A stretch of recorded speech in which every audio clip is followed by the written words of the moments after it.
Hey guys, Matt here with BleepinJeep. There's two reasons you might be watching this video. Either you've failed NOx emissions, or your vehicle just doesn't have the pep that it used to, or no pep at all. Today, I'm going to show you two ways to diagnose problems with your catalytic converter. Let's get started.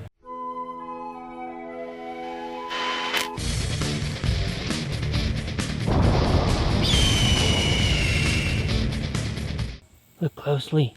There's a cat in the wild. Meow. Alright, let's diagnose first and then we'll come back and learn how catalytic converters work. The first thing that you'll need is one of these digital thermometers. You can get it on Amazon. They're super cheap and they come in handy for a ton of other things. The second thing you'll need to do is take your vehicle out on the highway or take it around for a few minutes, get it warmed up to operating temperature, and then bring it back, put it up on jack stands or ramps so you can get underneath it to access the cat. Next up, I want to get the RPMs up to about 2,000. How do you do that by yourself, you ask? Well, here is how. Okay, next up you'll want to find the catalytic converters. Those are going to be in front of the muffler, and in this case we've got two. If they have a heat shield, which a lot of them do, you'll want to take the temperature in between the heat shield or in front or back. So the catalytic converter acts as a heater when it's up to temperature, so the temperature in front should be less than the temperature in the back. So this is the inlet over here and this is the outlet over here. If I take the temperature here, it's reading 380, 390, 400 right on the front. Now the back should be much warmer. Let's see what we get. And it's not. We're getting 300, 280. If your cat is working properly, the temperature should get between 20 to 150 degrees Fahrenheit warmer on the back side. Let's try this one up here. Okay, we've switched angles. This one is the front. On this side of this cat, we are getting 500 and it's all over the place. 530, let's say. That's the inlet. Now the outlet side, 612 degrees. So this cat seems to be working just fine. It's warming the air like it should. So what is that telling us? That's telling us that this catalytic converter is still working. This one is not. So the chemicals in there, palladium and platinum, are breaking down and not working as well as they should. And that does make sense. This motor has almost 300,000 miles on it.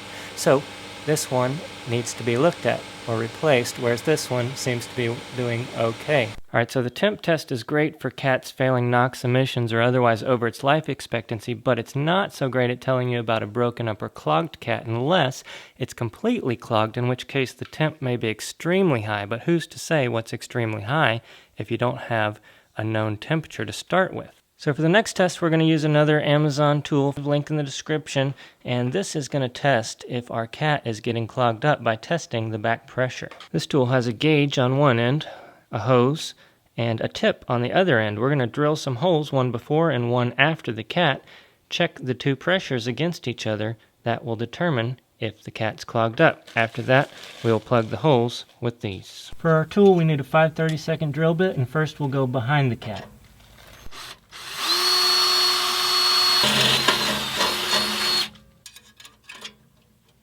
Now we're going to start the car and check the pressure behind, and it should be very minimal, less than 1.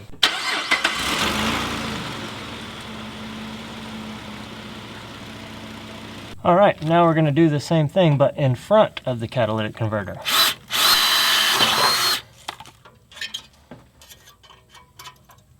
If there's much more pressure than we had behind, we know there's a buildup and a clog in the catalytic converter.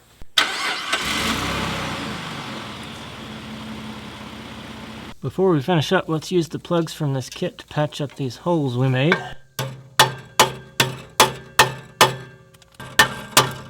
Okay, so what do those two tests in combination tell us? Well, it tells us a lot of things. So the first test told us that the one cat was working perfectly. It was warming the air as it passed. The second cat, though, however, was cooling the air as it passed, which a cat should not do. A cat, once up to temperature, should warm the air. So you can figure that out with the thermometer. Now the second test that we did told us that the cat was not clogged. Everything was working perfectly there, so there was enough airflow coming through. The reading behind the cat should be around 1 pound or less of pressure, and then when you read in front of the cat, it should be about the same. It should never be more than about 4 or 5 pounds. If so, you have a major backup. The great thing with this tool is you can test and probe in different areas. So if you think that your muffler maybe is backed up, maybe you got a muffler bearing going bad in there, you can test that out with this probe in different spots and check your pressures to figure out where the blockage or the clog is. So I've taken apart this cat for you so that you can see a little bit better what's going on in here. Now there's a honeycomb structure made out of ceramic, and there's also palladium and platinum in there. That's why these things are so expensive, because there's precious metals inside these. Now there's two things can go wrong. That platinum and chemicals in there can just wear out over time. So if you have a lot of high mileage, maybe all of the chemical reactions have taken place and it's just worn out. There's no more chemical reactions that can take place, and therefore you need a new cat. The second thing is the ceramic stuff, and this is popular and this happens a lot in the Jeep world. The ceramic stuff breaks apart. Let me show you what I mean. In the Jeep world, we hit rocks a lot, and that stuff will just break, and sometimes huge chunks will come off. When that happens, it turns sideways in there and clogs the airflow. The reason for that is the structure is very similar to a bunch of straws. If you're blowing this direction, you can get as much air as you want through there. But as soon as a chunk of that breaks off, turns sideways, it's a lot harder to get air through there, right?